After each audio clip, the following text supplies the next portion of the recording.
Well, hi there, and welcome back to another episode of Let's Talk Real Estate Investing. I'm your host, Sharon Vornholt, and I'm so happy you're tuning in today. Today, I want to dive into how to find off-market properties using direct mail marketing.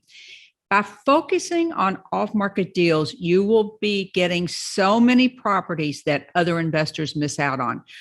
I've been doing this direct mail marketing for using it for off-market deals and in another business for a little bit over 30 years now. And it has been hands down my best source of leads. So it's not only true for real estate investors, but for other businesses as well. I had a competitor that told me one time, you can send out direct mail pieces until the cows come home, but there's nothing like a face-to-face contact with a seller, with a client or a customer. And that is absolutely true. But here's the big thing. You have to get in front of the seller in order to earn their trust and a chance to do business with them. And one of the ways you do that, and in my opinion, the best way to do that is through direct mail marketing.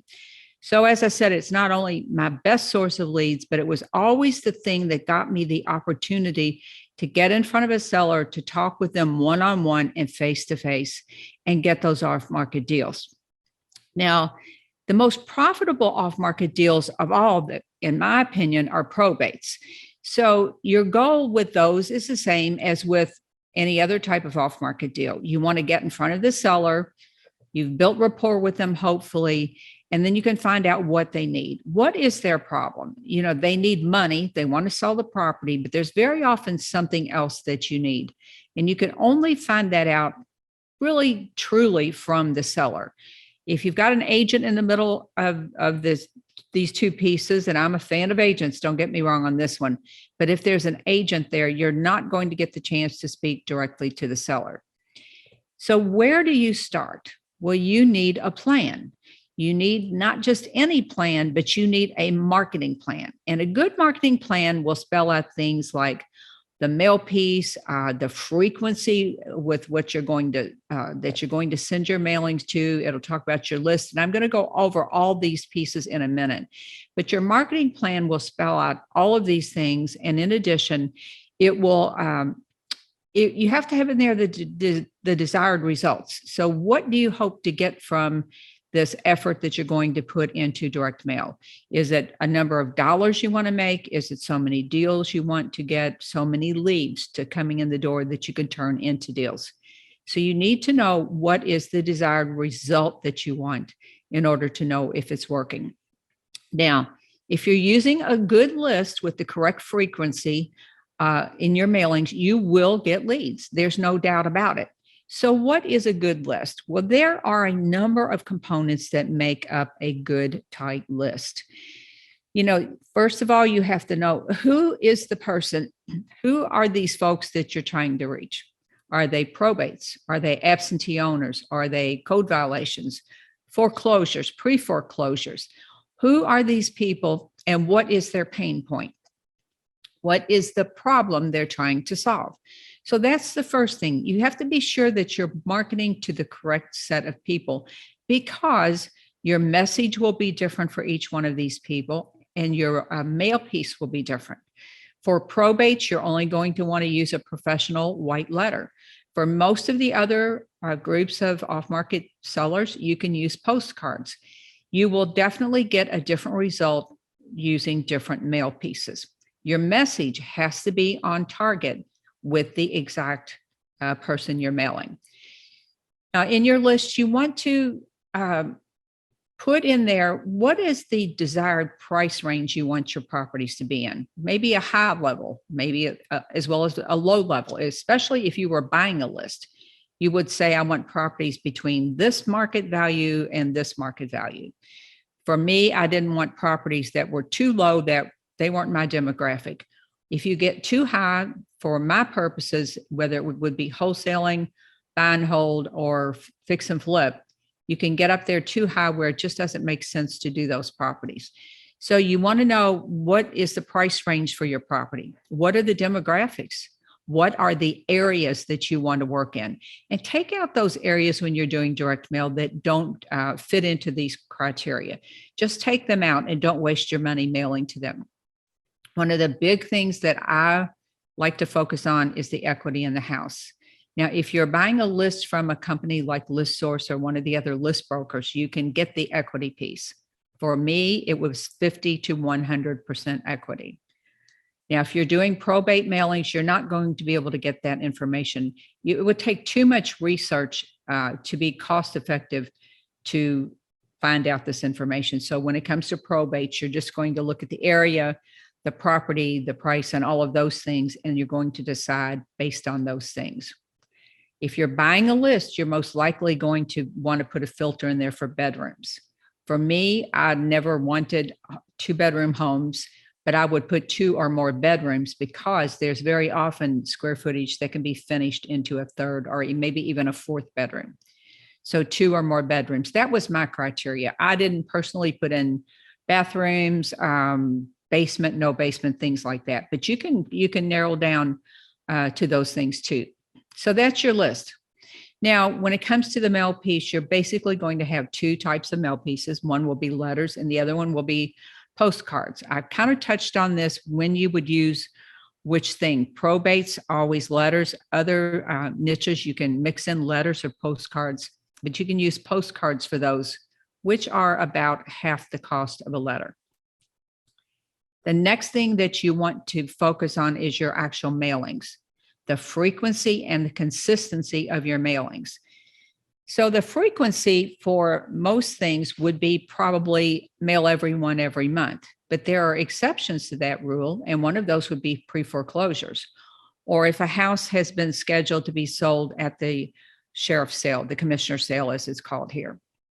Those people are on a shortened timeline, and maybe the frequency would be once a week. So look at the group you're selling. Remember, you're going to look at the group of people that you're selling, that's your target audience. And then you're going to tailor everything to that target audience. Now, the next piece is where the work really begins. And that is when you get the phone ringing. When the calls start coming in, you need to be ready for them. You need to get to those leads fairly quickly. So either answer your phone or have a very clear message on your voicemail as to when you'll call them back. For instance, it's okay to say, this is Sharon. I'm out of the office right now. Please leave your name and number and the property about which you're calling, and I will get back to you by 5 o'clock, or I will get back to you today before whatever time. You want to be responsive. We'll say that you need to be responsive to these folks because they're just going to move on to next. Now, when it comes to probates, you have a little bit more flexibility there, but if you've done your work up front with your marketing piece, you've started to build rapport with these folks, they're going to wait for your call if they have taken time to reach out to you, but it should be the same day.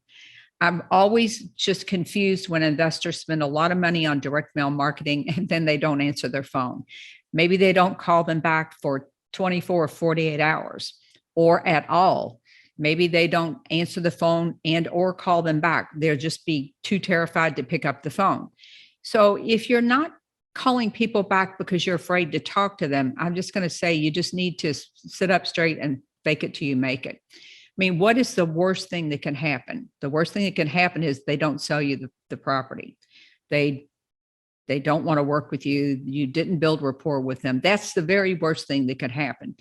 Better to practice on these folks when these are properties that maybe you don't have to have, that you're not really interested in to the point that you hate losing the deal. But at some point, you've just got to jump in there. You've got to practice so that you can get better and you can get ready for when you really do want a property. So thinking about answering these calls or calling people back is actually a lot worse than, you make it in your head to be worse than it really is. So what do you do if you're working a full-time job while you're starting up your real estate investing business? Or maybe you have a thriving real estate investing business, but you have a full-time job. I would suggest that when you're doing your direct mail marketing, that you don't send out all of your letters at one time. If you are sending out, let's say you have a group of 2,000 or even 1,000, don't send out all 1,000 in one week. Put those into groups of 250 or 300 and send them out at intervals.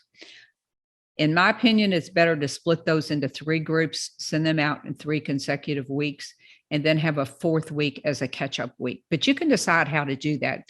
Just know that it's better that you send out fewer at one time. You want to get them all sent out, like if they're probates, you want to get them all sent out in 1 month. You can want to mail everybody every month. But you can kind of split those up into groups so that you have a little bit of a runway to catch up. So make it manageable so that you return those calls each day. When you get home from work, that should be your first job. Maybe you want to pull over after you've left work. If somebody seems particularly anxious to talk to you, pull over and make the call and let them know that you're traveling from one location to the other if you need to, and that you'll call them back. But if there's a delay, too big of a day in talking to these folks, there's always the chance they'll go to the next person. Just apologize for the delay and they'll be okay with that. So you've put together a tight list. You have a basic marketing plan for reaching out to these folks, and you either answer the phone or you call them back as soon as possible in a timely fashion. So what's next? Well, the secret sauce to success with direct mail marketing campaigns and off-market deals is to provide exceptional customer service and to always do what you say you're going to do in an honest and ethical way. Now, that sounds really simplistic, but it's a lot harder than you think to provide an exceptional customer experience, and then to always do business in an ethical and honest way, and to do what you say you're going to do. If you put that up on your wall and you live by that motto, it will get you a long way in this business. What happens, though, if you just can't help someone? We'll go back to honest and ethical. When it comes to one of those times when you're not able to help someone, just let them know that you're not their best bet. I've done that many times. Make a referral to someone you think that can help them. Maybe this seller would be better served to list their house with a realtor. Well, just tell them that. If you can't help them, maybe you can't come to an agreement on terms or price. Just shake hands, leave the door open to come back if their plan A doesn't work out. And you may be pleasantly surprised later. You will be surprised at how often it happens that they come back to you and they want your help when their plan A didn't work out. So I like to say, always leave the door open to come back. So to recap just a bit, focusing on off-market deals will get you other properties other investors won't get. So that's a reason to focus on off-market properties as opposed to on-market properties where everyone has access to them. You find these properties with direct mail. Of these off-market properties, probates are the most lucrative, and there's a never-ending stream of leads. I want you to really get that one. So there are lots of types of off-market properties, many types. You should probably be choosing a couple of those at least and marketing to those, but be sure and put probates in the mix. So direct mail marketing gets you in front of the seller. It gets you that appointment with the seller. It gets you in front of them so that you can have a conversation with them. You can tell them why you're different. Remember, with marketing, different is always better than better. So you can show them uniquely how you are qualified to help solve their problem. But you start with a marketing plan. You can't get to these other steps until you have a marketing plan. You need to know who is your target there? Who are you marketing to? So focus on your list. Who are you mailing to? Next, be sure your message and your marketing piece are in alignment with that person. In other words, don't send a postcard to a probate. You don't necessarily have to send a complicated letter to an absentee owner or someone with code violations. When it comes to pre-foreclosures or foreclosures, be very careful sending postcards to them. They don't want their neighbors oftentimes to know that they're in a bad financial position.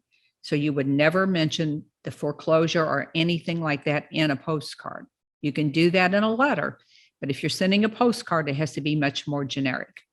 So focus on your mail piece and the message that's in your mail piece on your mail piece and make sure it's appropriate for that customer.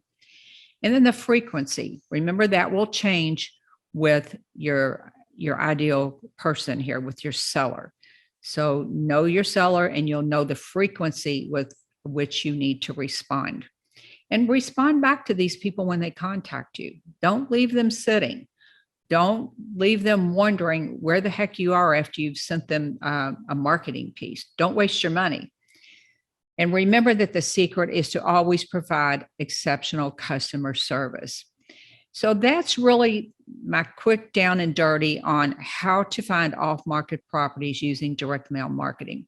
If you follow these tips and put these pieces into place, then you will know exactly how to do it. And you'll have kind of a roadmap for doing it.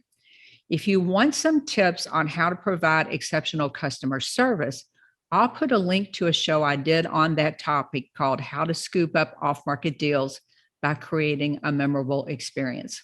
I'll put that link in the show notes, and that'll help clarify for you from the seller's viewpoint what creates an exceptional and a memorable experience for this person. Well, that's it for today, folks. Be sure to check out my course, Probate Investing Simplified. I can guarantee you that you will never regret adding this profitable niche to your business. You'll never run out of leads. These are some of the most motivated sellers on the planet, and they need your help. And you can check that out at probateinvestingsimplified.com. So I will see you next week, same time, same place. Bye for now.